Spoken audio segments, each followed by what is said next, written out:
Welcome back, everybody. We're doing a deep dive today into Rich Dad, Poor Dad. Oh, okay. This one's been around forever, right? It's a classic. It really is, yeah. It's sparked so much conversation about money and all that. People get really fired up about this book for good reason, I think. Yeah, for sure. For sure. It really makes you question some things, like the stuff we're always told about money and success. Right, Well, like those traditional paths: go to school, get a job, work yeah. hard, all that. Yeah. Yeah. And he really digs into that. Uses his own story, growing up with two dads, like the title says. Yeah, his real father, who he calls Poor Dad in the book, had a good education, a solid job. But struggled financially, right? Exactly. Yeah. And then there's the rich dad, his best friend's father, who built this whole business empire. And never even finished the 8th grade. Kiyosaki really contrasts their mindsets. It's a powerful way to show it. Like two totally different, I guess, blueprints for how to think about money. It makes you realize like how much our upbringing shapes our view of money, even if we don't realize it. Totally. And then there's that core concept. Yeah. Assets versus liabilities. It's like the cornerstone of the whole book. I feel like everyone's heard that phrase by now. Yay, but he really drives it home. It's simple, but honestly, kind of revolutionary for a lot of people. Yeah, it's like a light bulb moment for some. He breaks it down so simply. An asset puts money in your pocket, liability takes it out. It's about the cash flow. Most people focus on, like, income and expenses. Right. But Kiyosaki says the wealthy, they focus on building those assets first. That's where the real wealth comes from, right? It's like finally understanding the difference between, like, looking rich. And actually being wealthy. Two very different things. Right. Like that fancy car. Sure, looks impressive. But if it's draining your bank account every month, it's not building wealth. It's a liability disguised as an asset, right? Exactly. He uses the example of a house, actually. It can be both, he says. An asset or a liability. Depends how you use it, I guess. It does. If you own it, rent it out for more than the mortgage costs, all that, it's an asset. It's putting money in your pocket. Yeah. But if you're drowning in mortgage payments, struggling to keep up, And it's just draining you. it becomes a liability. So it's not just about what you own, but how it works within your whole financial picture. And that leads into another big idea from the book: mind your own business. Which can sound misleading, honestly. Right. It's not necessarily saying, quit your job, become an entrepreneur. Yeah, although he's certainly a fan of entrepreneurship. It's more about that mindset, right? Even if you're working for someone else, think like an entrepreneur. Be creative, spot opportunities, take some calculated risks, all that. He uses the example of Ray Kroc, the McDonald's guy. Famous quote, "My business isn't hamburgers, it's real estate." Because he owned the land under all those franchises. Brilliant. It's about seeing the bigger picture, thinking like an investor no matter what you're doing. And building that asset column alongside your regular income. Yeah. And he talks about diversifying too, not putting all your eggs in one basket, so to speak. Businesses, real estate, stocks, bonds. He even mentions intellectual property. Multiple streams of income, so you're not relying on just one paycheck. That's the goal. Makes a lot of sense. Yeah. And he's big on that idea.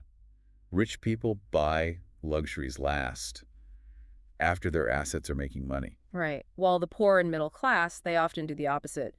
Buy the fancy stuff first, even go into debt for it. It's like flipping the script on how we're taught to think about spending and saving. Delaying gratification, playing the long game. Exactly. And then there's a whole section on taxes, how the wealthy use corporations to minimize their burden. That's where things can get a little controversial for sure. Yeah, some people see that as like not paying their fair share. But Kiyosaki's argument is, look, the system's there. Understanding it is part of being financially smart. Whether you agree with it or not, it's Oh. good to know how it works. Right? Absolutely. It's about financial literacy, knowing the rules of the game, so to speak. He definitely challenges the traditional narratives around wealth and taxes. Makes you think. Oh, yeah. And speaking of challenges, he talks a lot about overcoming fear. That's a big one. Fear can hold us back from so much, right? Especially when it comes to money. He uses the story of Alexander Graham Bell offering his telephone patent to Western Union for $100,000. And then turned it down. Can you imagine missing out on that because of fear? Hindsight's 20/20, I guess. It shows how playing it safe can sometimes be the biggest risk. Got to calculate those risks, but not let fear paralyze us. Right. He wants us to ask, what am I missing out on because I'm afraid? Bold question. It is.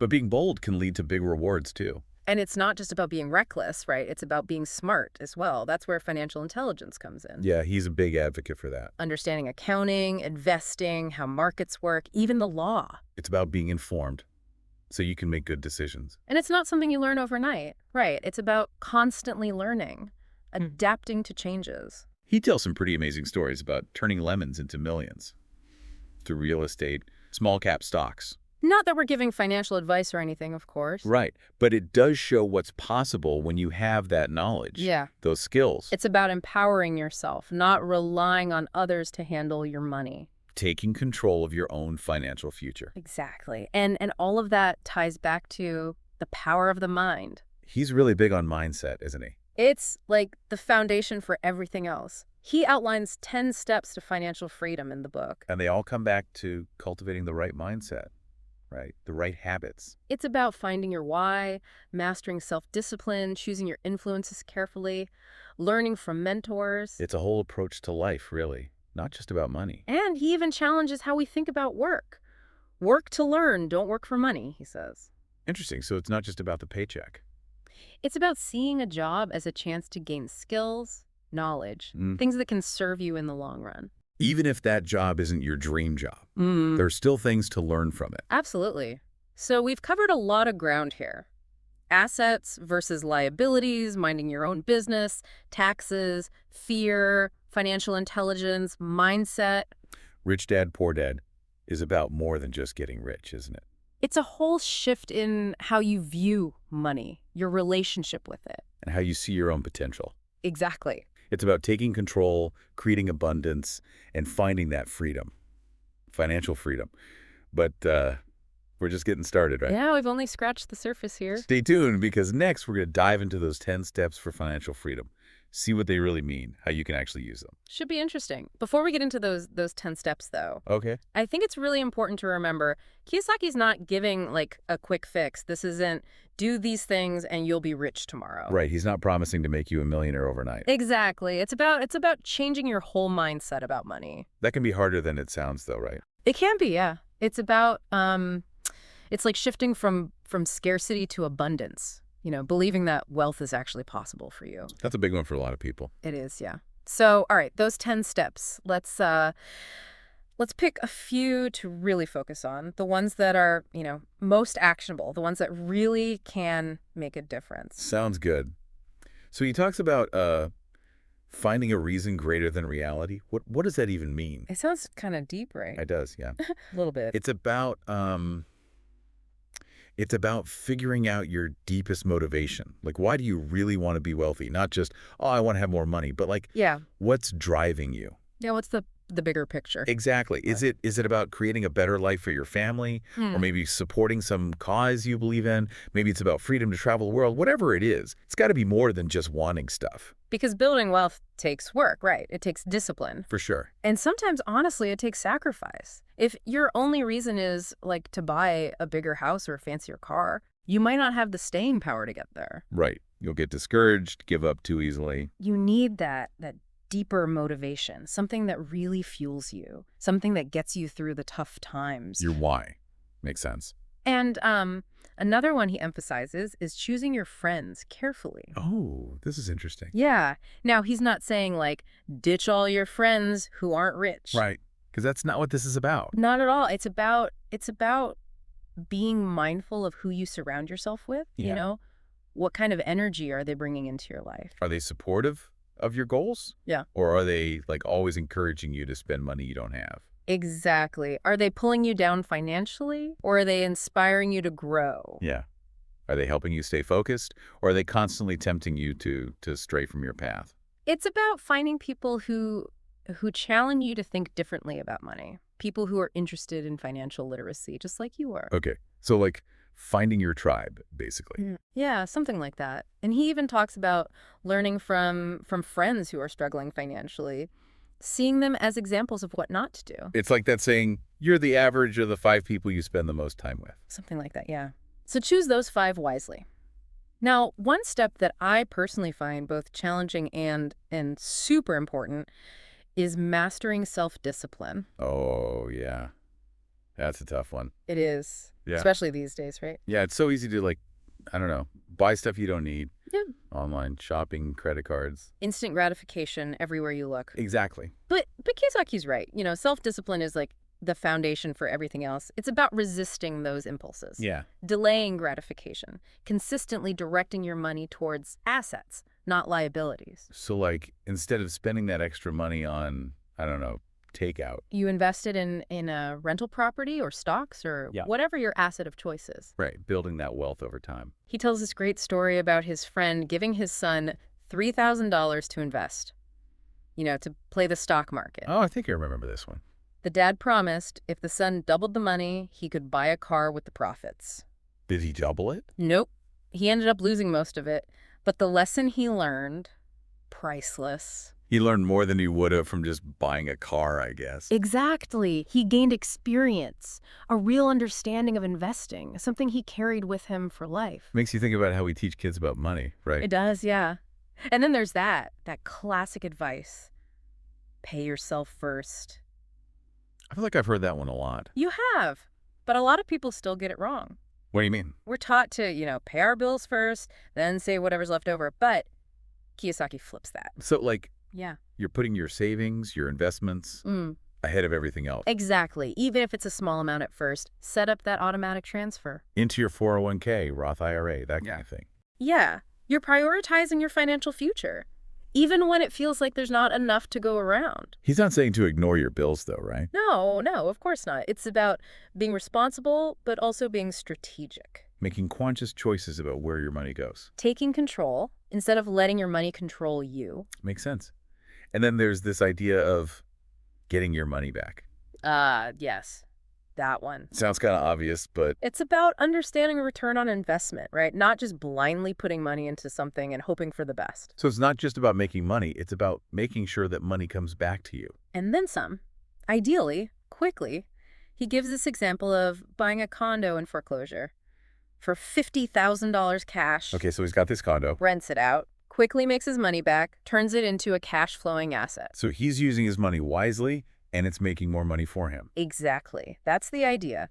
Sophisticated investors, they look for investments that will quickly return their initial capital. Minimizing risk, maximizing returns. Exactly.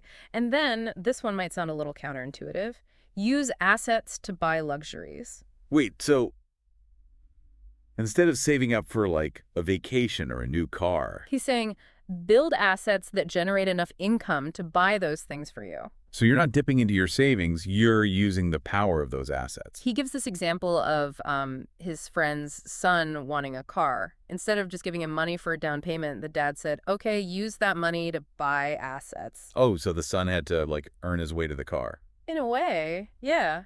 He had to learn how to make his money work for him. It's a different way of thinking, right? It is, yeah. Focus on the long term. Build those wealth-generating machines. And then, you can enjoy the fruits of your labor without going into debt. Interesting. Okay, and he talks about finding heroes, right? Like in the world of finance and business. Yeah, he talks about how as a kid he admired baseball players, Willie Mays, Hank Aaron. He wanted to be like them. So he's saying find your financial heroes, like Warren Buffett, Oprah, people who've achieved what you want to achieve. Study their strategies, their mindsets, even their mistakes. It's like having mentors, even if you don't actually know them personally. Exactly. Learn from the best. And finally, there's the step. Teach and you shall receive. This one's about giving back. Oh, interesting. So it's not just about accumulating wealth for yourself. No, it's about sharing it. Sharing your knowledge, your resources, even your time. Kiyosaki believes that when you give, it comes back to you. Multiplied. It's about creating a cycle of abundance. Okay, so we've gone through a bunch of these steps, and it's clear Rich Dad, Poor Dad is about way more than just, specific tactics. It's about changing your whole relationship with money, your whole mindset. Taking control, building a life of abundance and freedom. But it's important to remember this is just the beginning. Right, we've just scratched the surface here. So we've spent a lot of time with the Rich Dad, Poor Dad now. All these ideas, these 10 steps, it can feel like a lot to take in. It is, yeah. What's the takeaway for somebody listening right now? What does it actually mean for them? The thing is, it's not just about how to get rich quick, which some people think it is, but it makes you really examine your beliefs about money. Yeah, like those deep down beliefs, the ones we might not even realize we have. Exactly. Yeah, we get them from family, from society, but they might not be, like, actually true or helpful.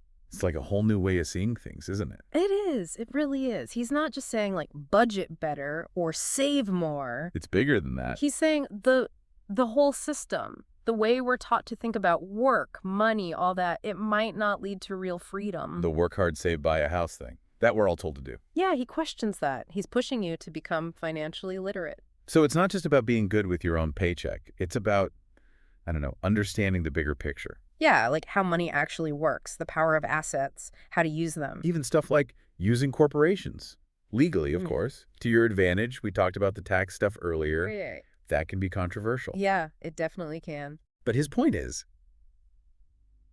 those rules are there, whether we like them or not. Ignoring them doesn't make them go away. Understanding them might give you some options. Exactly, and it all comes back to it's about taking control of your own finances, your own life. Not relying on a job, the government, or, just hoping for the best. You're in the driver's seat. But that takes courage, doesn't it? It does. He talks about fear a lot. Not just the fear of investing or losing money, but like the fear of failure, fear of what other people will think. Fear of breaking out of that box we're all put in. Right. He wants you to, awaken that financial genius he believes everybody has. But it's hidden until you face those fears. So where do we start? I mean, we've talked about so much. It can be overwhelming. You can, yeah. Start small. Pick one thing that really resonated with you from those 10 steps, maybe. Okay, so which one spoke to me the most? Yeah. Maybe it's, finally figuring out the difference between an asset and a liability in your own life.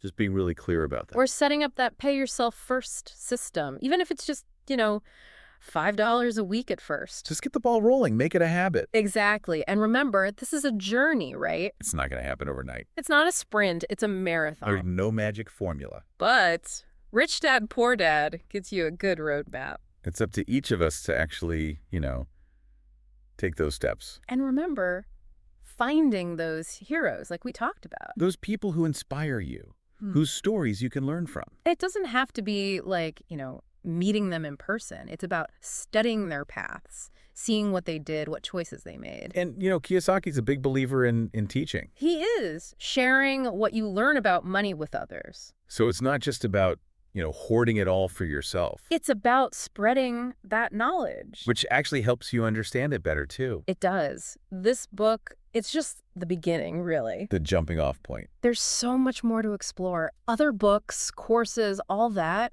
But the real magic happens when you actually apply it. To your own life, your own situation. So as we wrap up this deep dive, here's the question we want to leave you with. What's one thing, just one thing, that you can do differently starting today, based on what we talked about? What small step can you take to move towards that financial freedom? Because money, it's a tool. It can be a source of stress, for sure. But it can also be a source of empowerment. That's what Rich Dad, Poor Dad is all about. Redefining your relationship with money, creating a life of abundance. Thanks for joining us on this deep dive. These are fun. We hope you learned a lot and you're ready to start building your own path to success. To freedom. Keep learning, keep growing, and keep diving deep.